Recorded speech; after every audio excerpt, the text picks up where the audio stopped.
안녕하세요. 슈퍼루키 50인의 선택입니다. 날씨의 변동성만큼이나 지수 움직임을 가늠하기가 상당히 어렵게 전개되고 있는 구간입니다. 네, 현재 지수 움직임부터 좀 간단하게 보도록 하겠습니다. 지금 유가증권 시장입니다. 약세권으로 전환이 있는 구간이고요. 0.03% 밀립니다. 1946선까지 내려와 있습니다. 수급적으로 한번 살펴보도록 하겠습니다. 외국인들의 매수세는 6거래일 연속해서 들어오고 있습니다. 940억 원 넘는 매수세가 들어오고 있지만 시간이 지날수록 기관 쪽에서의 매도 물량이 좀 강하게 들어오면서 지수 하락 쪽으로 방향이 좀 전환됐다라고 보시면 될 것 같습니다.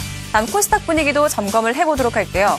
어제 시장과 같은 패턴이 좀 이어지고 있습니다. 어제 시간대와 비슷하게 현재 구간 1.3%까지 내려와 있고요. 장중 저점까지 내려왔다는 점 확인이 되고 있습니다.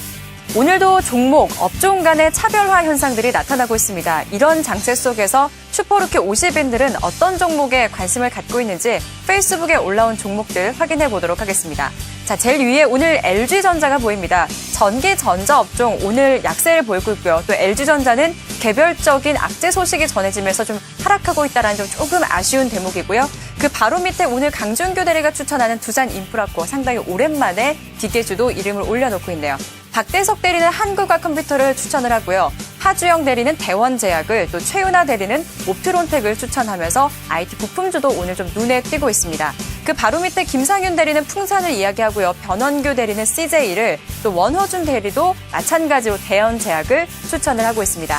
자, 이렇게 슈퍼루키들 오늘 시장에도 다양한 종목들에 관심을 갖고 있는데 가장 많은 관심을 갖고 있는 종목 1위부터 5위권 안에 어떤 종목이 있는지 확인해 보도록 하겠습니다.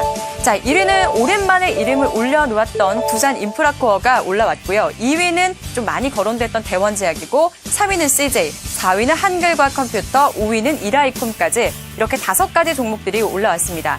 이 가운데 개별적인 재료가 있는 종목들 살펴보도록 하겠습니다. 먼저 대원제약 움직임 좀 보도록 할 텐데요. 오늘 업종 가운데서 좀 크게 밀리는 쪽이 의약 업종입니다. 하지만 대원제약은 이와 움직임을 달리하고 있는데요. 강세권에서 거래가 되고 있습니다. 좀 아쉬운 점은 장 초반에 기록했던 고점보다는 밀려 있다는 점인데요. 1.5% 오르고요. 9,380원에 거래가 되고 있습니다. 오늘 호재 소식이 하나 있었습니다. 사업 다각화에 대한 이야기 시장에서 긍정적으로 반영이 되고 있습니다. 다음은 CJ에 대한 움직임도 체크를 해보도록 하겠습니다. 최근에 지주회사 가운데 흐름 좀 양호한 쪽 바로 CJ라고 할 수가 있겠는데요. 6거래일 연속해서 강세 움직임, 현재 구간은 지금 강보합권까지는 내려와 있는 상황, 조금은 아쉬운 대목입니다. 11만 9천 원에서 거래가 되고 있고요. 여러 가지 자회사 성장에 대한 그런 기대감들도 있고 대원제약과 마찬가지로 사업 다각화에 대한 이야기가 전해지고 있습니다. 자, 이 가운데 오늘 1위를 기록했던 종목입니다. 두산인프라코어는요. 이 종목은 동양증권 동탄지점 강준규 대리가 추천을 하고 있는데 연결해서 조금 더 자세한 이야기 들어보도록 하겠습니다. 대리님 안녕하십니까? 네, 안녕하세요.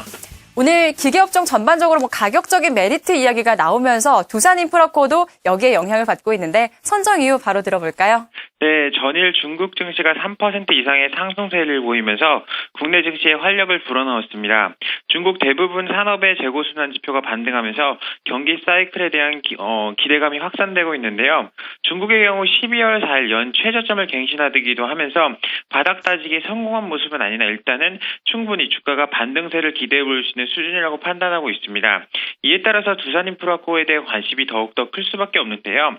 더욱이 2013년 경제정책 방향에 따라서 도시화 추진이 강조되고 있는 등 주요 부동산 업체들의 실적 호조 역시 두산인프라코어에 대한 기대감을 더욱더 높여주는 대목이라고 판단하고 있습니다. 그리고 미국 시장에서 주택 지표 역시 최근 들어 계속적으로 안정세를 찾아감에 따라서 밥캡 실적에 대한 기대감이 많이 높아지고 있는데요. 더욱이 미국 태풍 샌디의 영향으로 피해 복구 수요가 계속적으로 기대되고 건설 장비에 대한 주문 역시 늘어나는 것으로 본다고 하면 상당히 긍정적으로 판단할 수 있을 것이라고 예상하고 있습니다.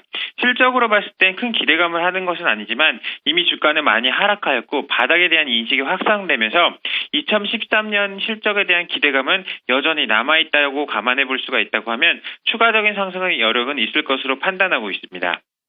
네, 기계업종은 미국의 재정절벽 이슈가 완전히 해결되지 않는다면 이 추가적인 상승은 어렵다라는 의견들이 지배적인데 하지만 수급적으로 살펴봤더니 최근 들어서 외국인들의 매수세가 좀 꾸준하게 들어오고 있습니다. 이런 이유가 있을까요? 네, 일단 재정 절벽에 대한 이슈는 하냐 아니냐의 문제보다는 일단 시기상의 문제가 아닌가라고 판단되고 있습니다. 그런 의미에서 볼 때 이렇게 재정 절벽으로 인한 진통을 겪을수록 오히려 저가 매수로 대응하기에는 상당히 좋은 구간이라고 판단하고 있습니다. 더욱이 미국과 일본 그리고 중국 등 대부분의 나라 역시도 계속적으로 주택에 대한 불안감들이 많이 상존했었는데요. 그러한 불안감들이 최근 들어 사라지고 있는 것을 좀 느껴본다고 하면 이렇게 기계업종에 대해서 비중은 다소 늘려도 되지 않을까라고 생각해 볼 수가 있습니다. 그리고 그 미국과 일본, 중국 등에 대해서 경기 부양책에 대한 기대감들이 높아질수록 더욱더 부동산과 주택 관련 지표들은 나아질 것이다. 그렇게 본다면 기계업종들은 상당히 나아지는 것이 아무래도 외국인들의 투자 심리를 자극하지 않았나라고 생각해 볼 수가 있습니다. 더욱이 최근 들어 외국인들의 매수세뿐만 아니라 기관들의 매수세까지 동참하고 있는데요. 미국의 주택 경기 회복에 대한 기대감이 역시 투자 심리를 자극한 것으로 판단하고 있습니다. 이런 것들을 미뤄본다면 추가적인 상승에 대한 기대감은 더욱더 높을 것으로 판단하고 있습니다. 네, 말씀을 듣고 보니까 상당히 긍정적인 이야기들이 많이 전해지는 것 같아요. 그렇다면은 가격적인 전략은 어떻게 가져갈까요? 네, 일단 기술적으로 볼 때 15,000원에 대한 지지 여부는 강하다고 판단되고 있습니다. 15,000원 부근에서는 저가 매수세로 유입돼서 기술적 반등이 한두 차례 나왔지만 실적에 대한 우려감으로 인해 주가는 상승 탄력을 잃으면서 둔화되기도 하였는데요. 앞서 말씀드린 내용들을 미뤄본다면 이제는 본격적인 반등세가 가능할 것으로 판단되고 있습니다. 일단 목표가는 200일 장기 이동 평균선이 저항대로 작용하는 19,000원까지는 한번 바라볼 수 있을 것이다 라고 생각되면서 매수가는 16,000원에서 17,000원 구간은 충분히 매수 가능 구간으로 판단되고 있습니다. 따라서 현재 가격에서 진입해서 19,000원까지 끌고 가는 전략을 말씀드리면서 두산인프라코를 추천해드립니다. 네, 두산인프라코에 대한 목표가는 중장기적으로 19,000원까지 바라보고 계십니다. 지금까지 동양증권 동탄지점 강준규 대리와 다양한 이야기 나눠봤습니다. 대리님 오늘 말씀 감사합니다. 네, 감사합니다. 네, 오늘 앞에서 소개해드렸던 오늘 슈퍼루키 50인 베스트 5 안에 든 종목이요. 지수 대비 선전을 하고 있습니다. 시장은 어렵다고는 하지만 개별적으로 찾아보면 종목 간의 강세가 있다는 점 확인해 보시면서 투자하실 때 참고해 보시면 좋을 것 같습니다. 지금까지 장윤정이었습니다.